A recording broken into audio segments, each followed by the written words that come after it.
नमस्कार प्यारे बच्चों, स्वागत है आप सबका। मैं हूं आपका ऋषि सर और यह है आपके विश्वास और प्यार से बना platform UP board Hindi medium Vidyakul. परीक्षाएं आपके सर पर हैं और हम आपके साथ ना हो, यह कैसे हो सकता है। हर एक टॉपिक विस्तार से, बहुत अच्छे से और बहुत कंसाइज में बहुत कम समय में आपको पढ़ाने के लिए हम आ चुके हैं। सभी लोग तैयार हो जाइए। आज काव्य सौंदर्य के तत्व पढ़ेंगे। आपके 6 अंक का यह टॉपिक मैं केवल 5 मिनट में आपको समझा दूंगा। मात्र 5 मिनट ये पूरी क्लास आपको देखनी है और अपने सभी साथियों के साथ शेयर कर देनी है जिनको इस क्लास को करना है, जिनको यूपी बोर्ड क्लास 12th में 98-99% नंबर लेकर के आने हैं। तो अब देर किस बात की, तैयार हो जाइए सभी लोग और जल्दी से जुड़ जाइए। क्लास को देखते हैं। रस, छंद, अलंकार, हम तीनों चीजें पढ़ेंगे, सब कुछ पढ़ेंगे। एक एक परिभाषा आपको बताऊंगा, कुछ भी नहीं छूटेगा। तो चलिए शुरू करते हैं। सबसे पहले हमने आपके एग्जाम को ध्यान में रखते हुए 3 दिवसीय महारिवीजन योजना लॉन्च की है। ये वैसा ही है जैसे मोदी जी और योगी जी बढ़िया बढ़िया योजनाएं लॉन्च कर रहे हैं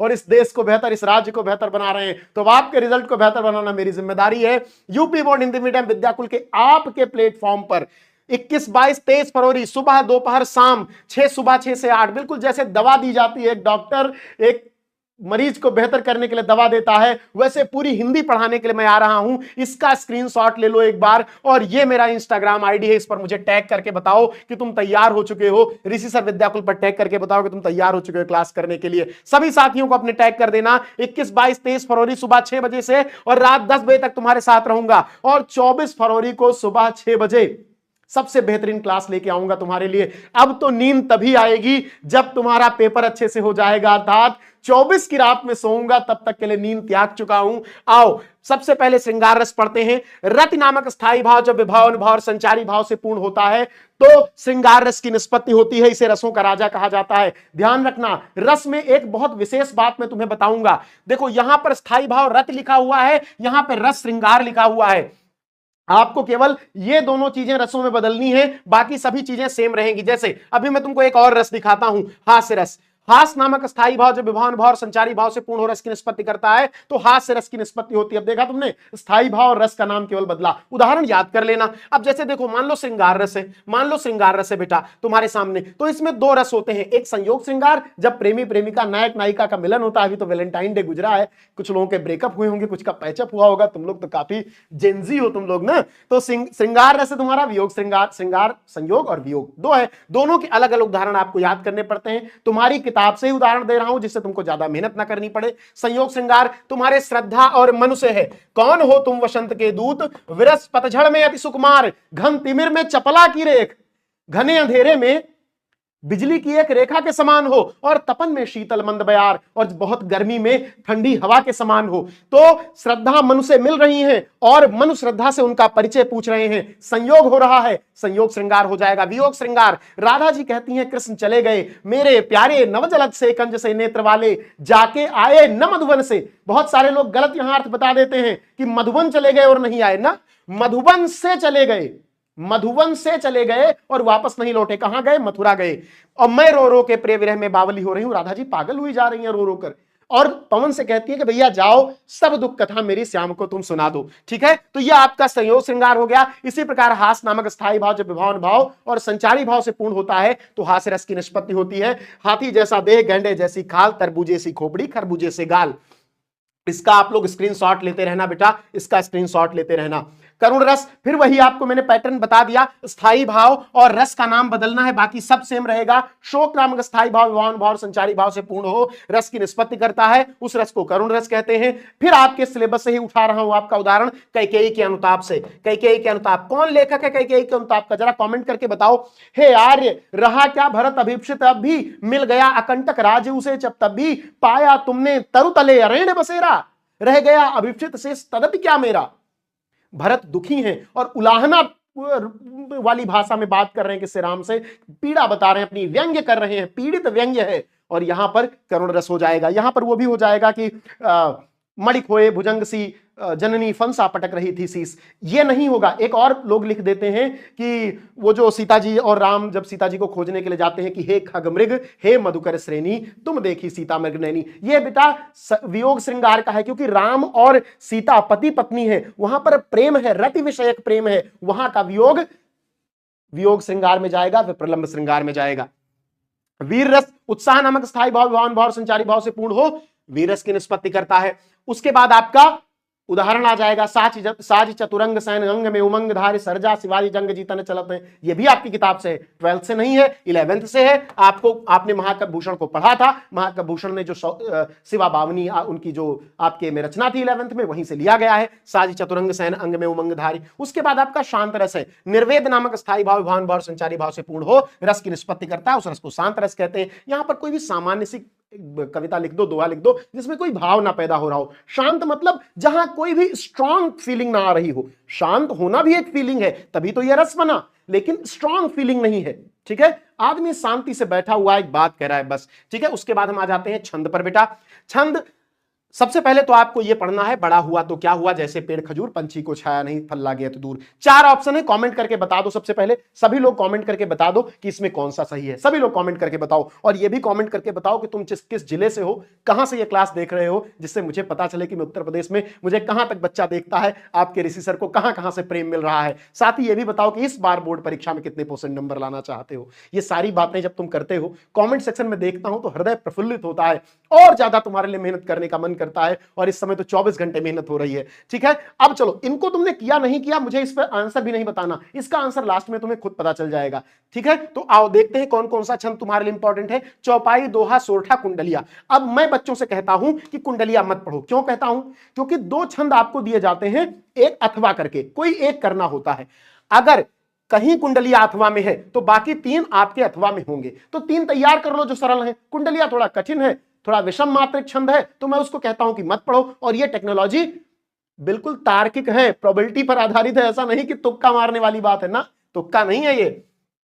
चौपाई छंद यह एक सममात्रिक छंद है, अर्थात इसमें समान मात्राएं होती हैं। 4 चरण होते हैं, पहला चरण, दूसरा चरण, तीसरा चरण, चौथा चरण। प्रत्येक चरण में 16 मात्राएं होती हैं। ठीक है, यही विधि राम सब ही समझावा, मात्रा गिन लो।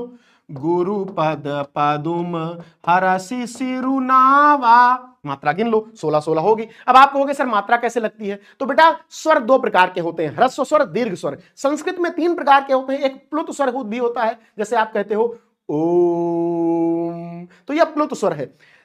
जब हम किसी स्वर को बोलने में किसी भी स्वर को बोलने में एक समय लगता है, तो जितना समय हमें स्वर को बोलने में लगता है उतने प्रकार का स्वर होता है। जैसे छोटा तो अ छोटा हो गया, बड़ा आ तो बड़ा हुआ। अब हमें ओम बोलना है तो ओम, हमने ज्यादा समय लिया। तो ह्रस्व, दीर्घ और प्लुत। हिंदी में प्लुत स्वर नहीं पढ़ते, ह्रस्व दीर्घ पढ़ते हैं। ह्रस्व स्वर 1 मात्रा होती है, दीर्घ स्वर की 2 मात्रा होती है। ह्रस्व स्वर में छोटा है, छोटी है, छोटाऊ है और छोटा री है।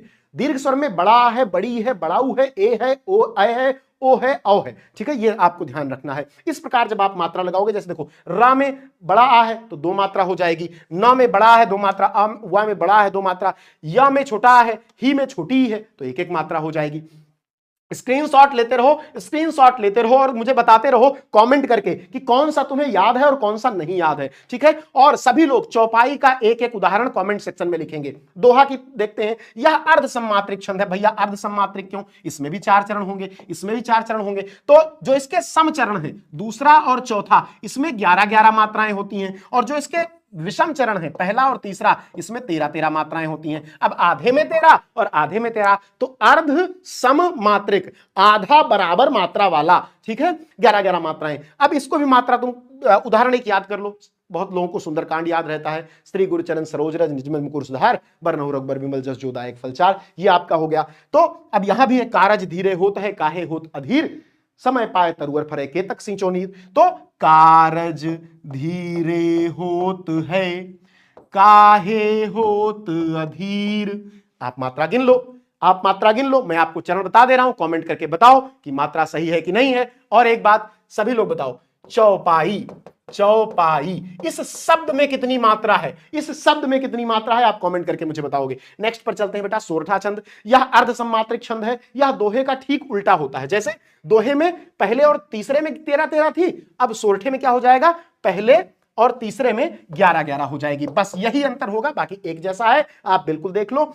जी ही सुमिरत सिद्ध होए गणनायक करिवर वदन करहु अनुग्रह सोए बुद्धिराज शुभ गुण सदन। एक सोरठा का आपको उदाहरण याद कर लेना है, अपने दिमाग में बैठा लेना है, कंठस्थ कर लेना है। अब उसके बाद आ जाए कुंडलिया, तो मैं आपको मना कर दे रहा हूं, कुंडलिया मत पढ़ना, पढ़ना ही मत। क्यों फालतू का तैयार करना बेटा, एग्जाम का टाइम है, अब टॉपर बनने का कैप्सूल खाने का टाइम है, अब ग्रंथ पढ़ने का टाइम नहीं है। तो इसको छोड़ो, आगे बढ़ते हैं, इसको छोड़ो और आगे बढ़ते हैं। और एक बात जो तुमको मैं बता रहा हूं बार बार, उसको याद रखना, वो क्या है, ये 3 दिवसीय जो महारिवीजन परियोजना है तुम्हारे लिए, 3 दिवसीय रिवीजन जो योजना है, इसका टाइम और इसका डेट याद रखना। सुबह 6 बजे आपके ऋषि सर तीनों दिन लाइव मिलेंगे, दोपहर में 12 बजे ऋषि सर आपको तीनों दिन लाइव मिलेंगे, शाम को 6 बजे आपको ऋषि सर तीनों दिन लाइव मिलेंगे, और स्पेशल क्लास जो आपको 24 फरवरी होगी उस दिन सुबह 6 बजे आपको ऋषि सर लाइव मिलेंगे। तो इस बार भी इतिहास बनाना है बेटा। अगली बार 34,000 बच्चा लाइव था सुबह 6 बजे 24 फरवरी को। इस बार मैं आपके प्रदेश के सबसे बड़े प्लेटफॉर्म पर आप सबको आमंत्रित करता हूं। 25 लाख बच्चा यूपी बोर्ड क्लास 12 का एग्जाम दे रहा है, सबको हिंदी का पेपर देना है, और मैं सबको बुलाता हूं। जितना आप आ जाओगे सबको ऐसा आशीर्वाद दूंगा कि आपके पेपर में 95% आराम से आ जाएगा, ये मेरी गारंटी। और बेटा ये हमने पिछले 3-4 सालों में प्रूफ किया है, ये कोई पहली बार नहीं आपके सामने खड़ा होकर के कह रहा हूं। आगे बढ़ते हैं और चलते हैं अलंकार पर। रस छंद हो गया बेटा हमारा, अब हम आ जाते हैं अलंकार पर। काव्य सौंदर्य के तत्वों में अलंकार बहुत महत्वपूर्ण है। 2 प्रकार के होते हैं, शब्दालंकार, इसमें हमें अनुप्रास, यमक और श्लेष पढ़ना है। अर्थालंकार, इसमें उपमा, रूपक, उत्प्रेक्षा, भ्रांतिमान, संदेह पढ़ना है। अब अलंकार किसे कहते हैं? जिस प्रकार आप शादियों में जाते होगे, देखो तो वो ब्याह में जाएगा कि सब मां लाली लिपस्टिक और पाउडर पोत के आई है, उसे अपने आप को सुंदर बनाना कहते हैं। तो जिस प्रकार आभूषण मनुष्यों की शोभा बढ़ाते हैं, उसी प्रकार शब्दों अर्थों के माध्यम से हम काव्य की शोभा बढ़ाते हैं, काव्य की सुंदरता बढ़ाते हैं, उसे काव्य सौंदर्य कहते हैं, और उसे कविता को सजाना कहते हैं, अलंकारित करना कहते हैं। भरत मुनि ने एक लाइन कही, अलंकरोति इति अलंकारः, जो सजाता है, जो अलंकृत करता है, वही अलंकार है। ठीक है। अलंकार के भेद, शब्दालंकार, शब्दों के माध्यम से चमत्कार, अनुप्रास, यमक, श्लेष, पहले यही पढ़ते हैं। अनुप्रास क्या है? तो अनुप्रास क्या है? अनुप्रास, प्रास माने होता है ध्वनि, अनु माने उसका पीछा करना। तो जहां पर किसी व्यंजन वर्ण की आवृत्ति हो, बार बार कोई व्यंजन वर्ण आए, वहां अनुप्रास होता है। तरन, तनुजा, तट, तमाल, तरुवर, बहुछाय, ता आ रहा है। कोमल, कलाप, कोकिल, कमनीय, कूकती थी, क आ रहा है। ऐसे ब्रैकेट में लिख देना कि त वर्ण की आवृत्ति हो रही है, क वर्ण की आवृत्ति हो रही है, र वर्ण की आवृत्ति हो रही है, तो एग्जामिनर के लिए थोड़ा आसान हो जाती है चीजें। ठीक है। उसके बाद आगे आ जाते हैं यमक अलंकार। जब एक ही शब्द 2 या 2 से अधिक बार आए और उनके अर्थ अलग अलग हो तो यमक अलंकार। आपको याद होगा, कनक कनकते सौगुनी मादकता अधिका, या खाए बोरा जगवा पाए बोराए। और यहां पर थोड़ा सा स्पष्टीकरण लिख देना। सब कुछ तुम्हें दे के जा रहा हूं, स्क्रीनशॉट ले लो, सब कुछ दे के जा रहा हूं। कमेंट करके मुझे बस इतना बताते रहना कि कौन सा तुम्हें आता है, कौन सा नहीं आता है, सभी लोग कमेंट करके बताएंगे। ऐसे ही एक और उदाहरण है काली घटा का घमंड घटा, इसका भी स्पष्टीकरण यहां है। काली घटा मतलब काले बादल, उसका घमंड घट गया मतलब नीचे आ गया। नेक्स्ट क्या है? श्लेष अलंकार, जहां पर कोई एक शब्द एक ही बार आए और उसके अर्थ अलग अलग हो, वहां श्लेष अलंकार होता है। अब जैसे रही मन पानी राखिए, बिन पानी सब सूम, पानी गए न उबरे, मोती मानुष चून। तो मोती मानुष चून तीनों के लिए एक पानी शब्द आया है, उसी के 3 अर्थ हो जाते हैं। क्या? पानी के लिए चमक, मानुष के लिए आत्मसम्मान, चूने के लिए मुलायम होना।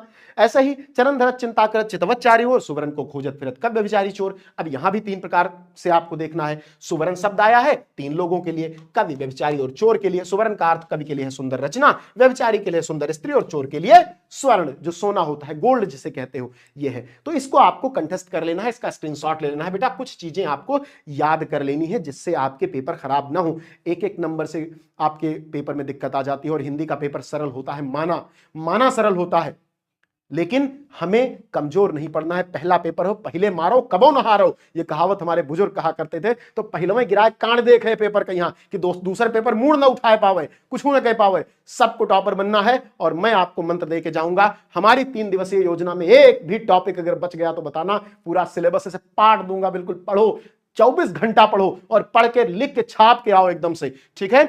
चलो नेक्स्ट क्या है? अर्थालंकार। उपमा अलंकार है सबसे पहले। उपमा अलंकार का, उपमा शब्द का अर्थ होता है तुलना। जब किसी 2 वस्तुओं की तुलना की जाती है और उनकी तुलना किस आधार पर होगी? गुण या आकृति या स्वभाव आदि के आधार पर होगी। जैसे हरिपद कोमल कमल से, तो हरिपद, भगवान के पैर किससे कोमल हैं? कमल से कोमल हैं। तो हरिपद की तुलना कमल से हो रही है, तो यह उपमेय हो जाएगा। जिसकी तुलना की जाती है वो उपमेय होता है, जिससे की जाती है वो उपमान होता है, और जो उसके बारे में बताता है वो वाचक शब्द होता है, वाचक शब्द। और जो दोनों में समान होता है वो साधारण धर्म होता है। दोनों में कोमलता समान है, साधारण धर्म हो जाएगा। स्पष्टीकरण लिख देना, स्क्रीनशॉट लेते रहो। नेक्स्ट क्या है? रूपक अलंकार। जब गुण की अत्यंत समानता के कारण, ठीक है, तुलना करने वाले और जिससे तुलना हो रही उन दोनों में अभेदता हो, अभिन्नता हो, एक जैसे हो जाए। जैसे चरण कमल बंदो हरिराई, चरण कमल, चरण कमल बंदो हरिराई, समझ रहे हो? चरण कमल बंदो हरिराई, इस बात का ध्यान रखना है आपको, चरण कमल बंदो हरिराई। तो आपको इस चीज को बहुत स्पष्ट तरीके से बहुत ध्यान से देख लेना है बेटा। और यहां पर जो उदाहरण लिखा है ये भी देख लेना है, इस चीज को समझना है। उत्प्रेक्षा अलंकार, जहां उपमेय में उपमान के होने की संभावना हो, जैसे सुहद ओढ़े पीतपट श्याम सलोने गात मनहु नीलमणि शैल पर आतक पर्यो प्रभात, ये चीज आपको देखनी है। अब यहां पर सोहद ओढ़े पीतपट, कृष्ण पीला वस्त्र पहने हुए बहुत सुंदर लग रहे हैं, बहुत ज्यादा सुंदर लग रहे हैं कृष्ण पीला वस्त्र पहने हुए। ऐसा लग रहा है जैसे सूर्य की पहली किरण किसी श्यामल वर्ण के पत्थर पर पड़ रही है, ऐसा सुंदरता उनको दिखाई पड़ रही है। तो यह उत्प्रेक्षा हो जाएगा। मनु जन जनहु जानहु मानो मानो निश्चय योज्यो आदि शब्द जहां पर आते हैं वहां उत्प्रेक्षा अलंकार होता है। ठीक है। भ्रांतिमान अलंकार, जब उपमेय में उपमान के होने का भ्रम हो जाए, कोई चीज तुम्हें दिखाई पड़े और तुम्हें देखते ही लगे कि ये तो कुछ और है, जैसे ये पेन देखो और तुम्हें डंडा लगे, तो वहां पर भ्रांतिमान अलंकार होगा। कपि करि हृदय विचार दीन मुद्रिका डारी तब जनु अशोक अंगार दीन हरच उठ कर गए हो, इसका भी स्पष्टीकरण हुआ है। ठीक है। तो हनुमान जी ने जब सीता जी वाटिका में बैठी थी तो उन्हें अशोक से उन्होंने कहा कि हे अशोक भाई, हमको थोड़ी सी आग दे दो कि मैं चिता में जल जाऊं, मर जाऊं, राम के वियोग में मैं मर जाना चाहती हूं, रावण के कष्ट से छूट जाऊं। ठीक है। तो वहां पर हनुमान जी पेड़ पर बैठे हुए थे, उन्होंने मुद्रिका गिरा दी। अब जैसे ही मुद्रिका नीचे आई तो जब सीता जी ने देखा तो उन्हें लगा कि अशोक ने अंगारा दिया है, तो भ्रांति हो गई, उनको भ्रांतिमान हो जाएगा। संदेह अलंकार, जब उपमेय और उपमान में समता देखकर यह निश्चय नहीं हो पाता कि उपमान वास्तव में उपमेय है या नहीं, अर्थात जहां पर किसी व्यक्ति या वस्तु को देखकर संशय बना रहे वहां संदेह अलंकार होता है। मतलब किसी चीज को तुम देख रहे हो, तुम्हें जैसे इस पेन को देखा तुमने, अब तुम कंफ्यूज हो कि ये डंडा है कि पेन है, कि डंडा है कि पेन है। अगर कंफ्यूजन बरकरार है तो संदेह होगा। अगर क्लियर हो गया कि या तो पेन है या तो डंडा है, अगर तुम्हें पेन डंडा दिखी तो भ्रांतिमान, और अगर तुमने पेन को देखकर कहा यह तो डंडा जैसा है तो उत्प्रेक्षा, और अगर तुम पेन को देखकर कंफ्यूज हो कि डंडा है कि पेन है तो संदेह। कितना कॉमन है। ठीक है। साड़ी बीच नारी है कि नारी बीच साड़ी है, कि साड़ी ही किनारी है कि नारी ही की साड़ी है, साड़ी के बीच नारी है, नारी के बीच साड़ी है, इसका निश्चय नहीं हो पाता। ठीक है बेटा। तो ये तुम्हारा हो गया। परीक्षा में कैसे प्रश्न आते हैं देख लो। वीर रस अथवा करुण रस का स्थायी भाव के साथ उदाहरण अथवा परिभाषा लिखना है। श्लेष अथवा उपमा अलंकार का लक्षण अथवा उदाहरण लिखना है। दोहा अथवा सोरठा छंद का मात्रा सहित लक्षण अथवा उदाहरण लिखना है। अब मैंने आपसे कहा है कि कुंडलिया मत पढ़ना, तो आप अगर कुंडलिया नहीं पढ़ते हो, तो मान लो यहां कुंडलिया आ गया तो दोहा सोरठा चौपाई यहां आएगा, कोई एक याद कर लो, वही लिख देना, ये तीनों याद कर लो, इसको छोड़ दो, तुम्हारा पेपर अच्छा हो जाएगा। और एक बात याद रखना, जो तुम्हारी 3 दिवसीय योजना है उसको नहीं भूलना है, क्योंकि वो 3 दिवसीय योजना तुम्हें 40% से 98% पर पहुंचाने की क्षमता रखती है बेटा। 40% से 98% पर पहुंचाने की क्षमता रखती है ये। और ऋषि सर विद्याकुल को इसका स्क्रीनशॉट ले लो, सभी साथियों के साथ इसको साझा कर दो अपने। 21, 22, 23 फरवरी ऋषि सर विद्याकुल आप इंस्टाग्राम पर जाकर टैग करो और मुझे बताओ कि सर मैं इस क्लास में आने के लिए तैयार हूं, कॉपी पेन लेके तैयार हूं। मिलते हैं नेक्स्ट क्लास में। बहुत बहुत धन्यवाद।